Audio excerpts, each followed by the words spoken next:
Okay, here we are again. This is a video to explain to you how to write a paragraph for your book Bento.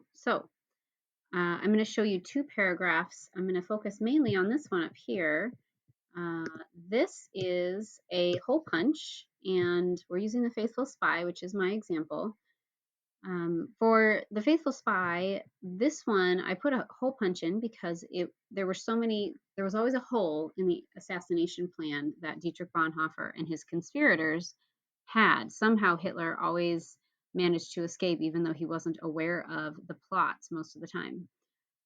So let's take a look at the paragraph. We're going to kind of break it down. This is a 5-sentence paragraph. Your paragraphs, I've asked you to do 4 to 5 sentences. Um, at a minimum. You can definitely do more. In some of my other ones, I did more, but I just wanted to give you an example of this one.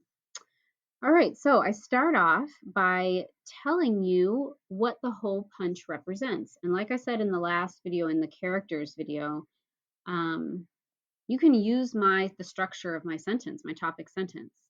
So we do start with a topic sentence that tells your audience what this object represents. So I said, this hole punch represents the fact that with every assassination plan, there was always a hole that allowed Hitler to escape. All right, so that is my topic sentence. It connects the item with what I want to tell you about that was important in the book. Okay, so, I think one of the big things you're wondering when you look at this book and when you start reading it is, were they ever successful? Obviously, I think if you know World War II well, you know they were not successful. But how close did they come, right? All right, so the topic sentence again, this hole punch represents the fact that with every assassination plan, there was always a hole that allowed Hitler to escape. Then I move on, okay, and what this next part is proving what I just said, okay? So proving from the story that I've read, this is the part that I'm going to be looking at for, did you use text evidence? Meaning, did you get very specific about the story so that I can tell you've read it? I think when you read these next sentences, you will see that I read this book, that it's very clear from the amount of detail that I give. So you're not going to want to be general here. You want to be general in your topic sentence, which I was, okay?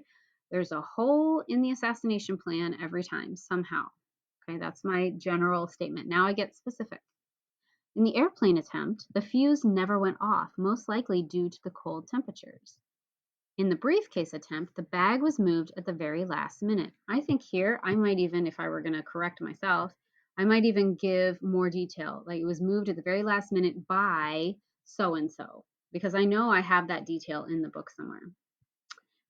Several high-ranking officers died in the briefcase attempt, but Hitler barely had a scratch. Okay, so that's my detail. I've given you 3 sentences that prove very clearly that there was always a hole in the assassination plan, and then I've showed you that I've read the book.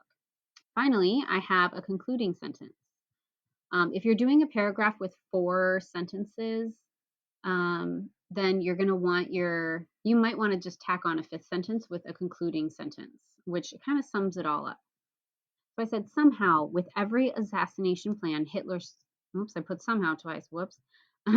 Hitler somehow found a way out without even knowing it. Okay, so I've just, in the closing or concluding sentence, I'm repeating, but in a different way, what I've said in this topic sentence up here. And that just helps your reader to remember what you've said. That's why we would repeat it slightly. Okay? All right, so to review.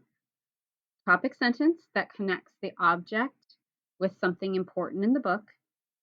Then you have a couple sentences of detail from the story that show this important thing from the book, right?